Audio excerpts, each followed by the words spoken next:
in the context of listening to Steve Ross there, I should note that Dr. Angelina, Indigenous woman from the Kimberleys, also had hoped she could be here, but again, she is very busy with the work she's doing there, protecting her country. So there is a very live interest and voices here speaking for the country, and as Steve pointed out, healthy country, healthy body, healthy rivers. They go together. We now have our panel reconvened. You've had a chance to talk amongst yourselves. So, questions open to the panel. Yes. Yes, for Andrew. The chemicals used in the fracking process, can you tell us what they are? Or if you can't tell us what they are, what class they are, and what concentrations? And if you can't tell us anything, could you give us the reason why? Did everybody hear the question? Yes. Look, I can tell you exactly what they are. They're documented in the report that's out on in the foyer. There's quite a list of them. Is that all of them? Yes, that's all of them. That's a complete list. And if you need any further information, just contact Santos, contact me, and very happy to provide that information.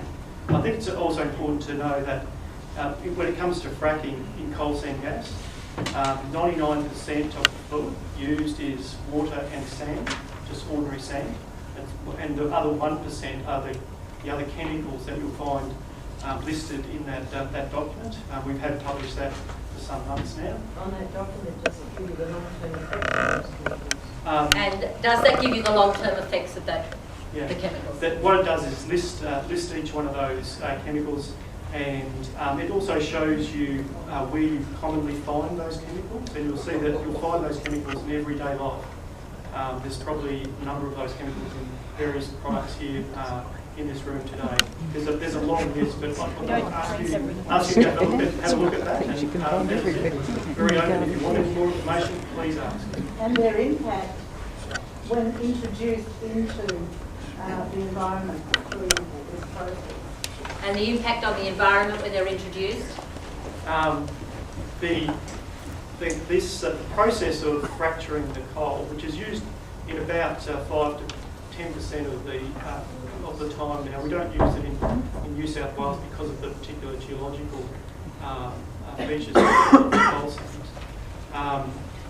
That's regulated by government, and Santos obviously adheres to that regulation. So all of the chemicals that we use are well known and commonplace. So in terms of the impact they have on the coal seams, they don't have any known impacts in the coal seams. With no residual impact in the on coal the seams. environment. If you look at the chemicals we use and they're listed there, all of those chemicals are approved for use by government. There's some technical names there and there's some common names also. So they're all regulated by various authorities. So aside from the chemicals, can you just also tell me how are the salt deposits going to be managed to be rendered benign to the environment? How will the salt be managed is the next question. The salt, it's planned to manage the salt in two ways. The first way, which is already occurring, is that it's re-injected into deep saline aquifers. That's happening in our operations in Queensland today. Any residual salt will be put into proper registered facilities.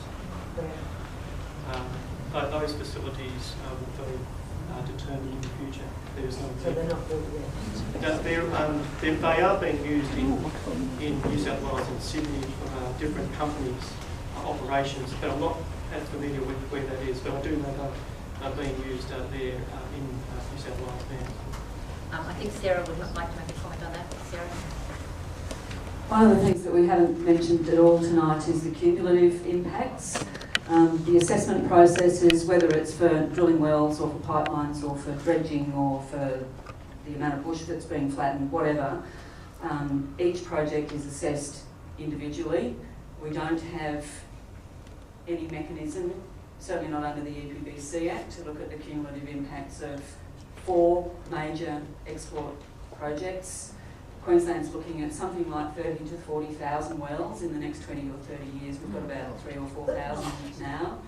And with respect to the discharge of treated wastewater, my understanding is that the reverse osmosis process removes the salt, but some of the other substances that are in that water, and some of them are not anything to do with fracking, they're chemicals that are naturally present in the coal seam and which come up with the co-produced water.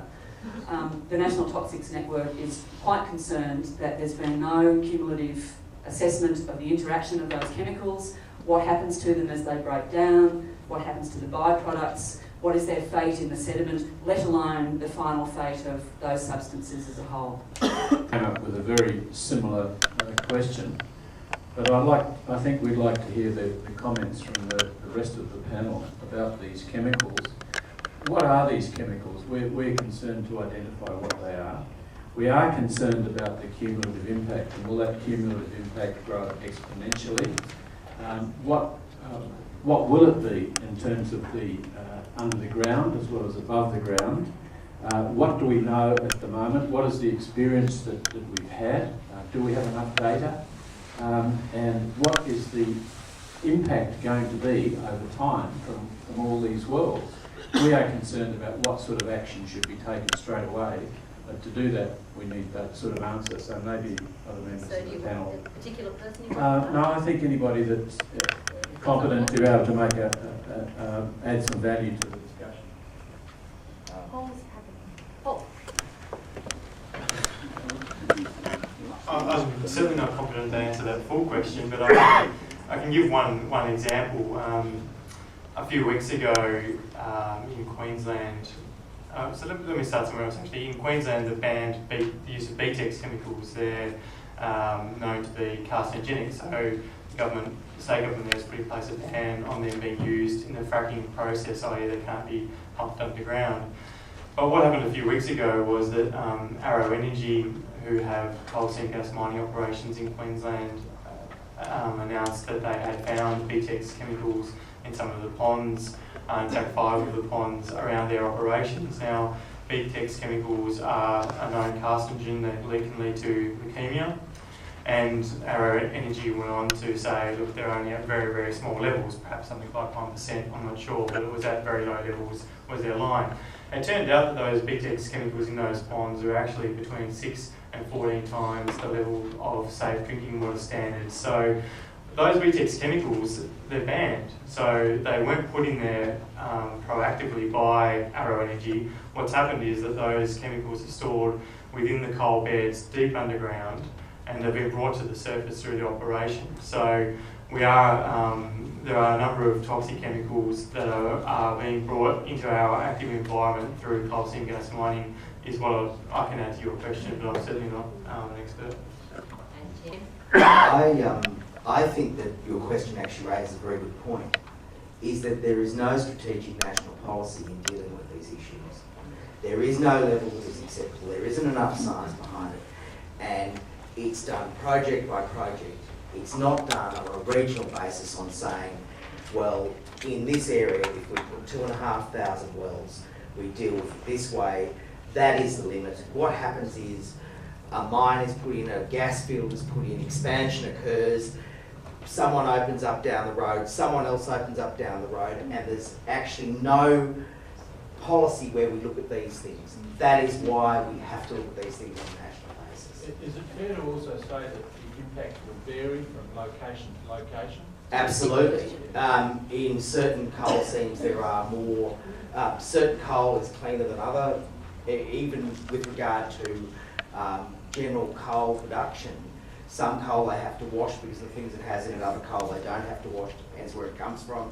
It depends how gaseous it is. There's a whole host of different variables in that process, but it's not a one size fits all. And the big thing is we don't look at this on a regional basis, we don't look at this on a national basis. We simply make it up as we go along. Once someone gets in there, they expand as they like. Very few expansions are ever knocked back.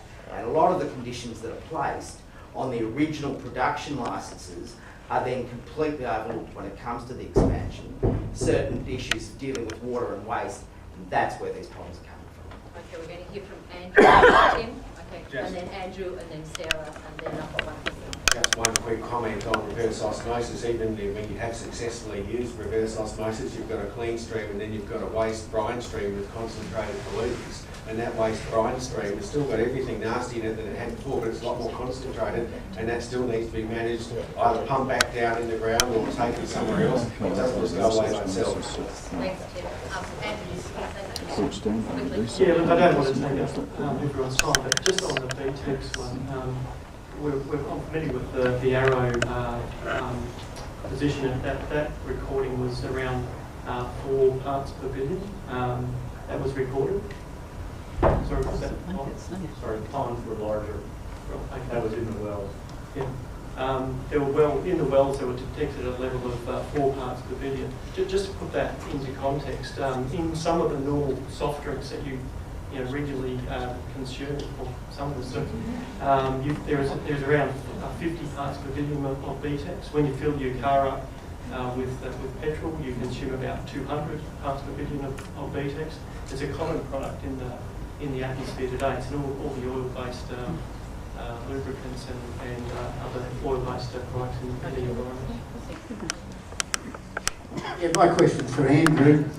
My research shows that of the fluid that's pushed down into the ground, and no one's mentioned it tonight, that only 60 to 70% is actually recovered. So obviously the other 30 or 40% is actually, and correct me if I'm wrong, I don't think I am, the other 30 or 40% stays in the ground. Now, how can you guarantee that over 20,000 wells, that ain't going to leak into the aquifer? Up to that amount stays in the ground. Not always. It depends on the type of coal and how well it's fractured or not. But just remember that it's only 5 to 10% of the wells are actually fractured. They're not actually. We don't actually do that in New South Wales because of the geology there in the areas that we operate in. Now, the other important point is that 99% of that fluid is water and sand. So it's just ordinary sand that goes in. The rest, that other 1%, is what's listed in that report that we've got that is regulated. Can you answer the question? Yeah, How can you guarantee That 1%. that 1%? 10 parts per billion of some substances is deadly. So to say only 1% is chemicals is disingenuous. Can you please answer the question? So how can you guarantee that these 30-40% left behind doesn't get into the groundwater? Yeah, look, there are genuine concerns here, and I thought there were 2 parts to the question. The first part was how much stays with it. The second part was around the guarantee of whether or not it gets into the groundwater. Is that correct? That was the fundamental question. So the second part of the question is that the way we operate is highly regulated. Yes or no question answer. You know what the question is. Just to say it's regulated, I mean train crashes are regulated, you know? Thank you. I think you had the answer. Thank you. This is also to Andrew. I'm sure you will acknowledge that there have been instances of problems around in the US and even in Australia with the coal seam gas. Secondly, your company might tell us what chemicals are being used, but I don't understand there's any regulation on that, and you could alter that at any time. And finally, actually not questions, but that's my understanding, but how proactive are you, or do you oppose regulation, and have you made some input into that? Yeah, that's a very good question. And look, as a company that intends to be here in many decades to come, we're very concerned that the industry develops in an appropriate way. We are heavily involved in inputting in a proper way into the any legislative changes. The New South Wales government has got a raft of those changes underway right now. We're trying to put our views into that based on our experience. We're very concerned that those regulations are strong and able to regulate the industry in a proper way, so that communities like this or others have confidence that it is being operated properly. It's in our interest.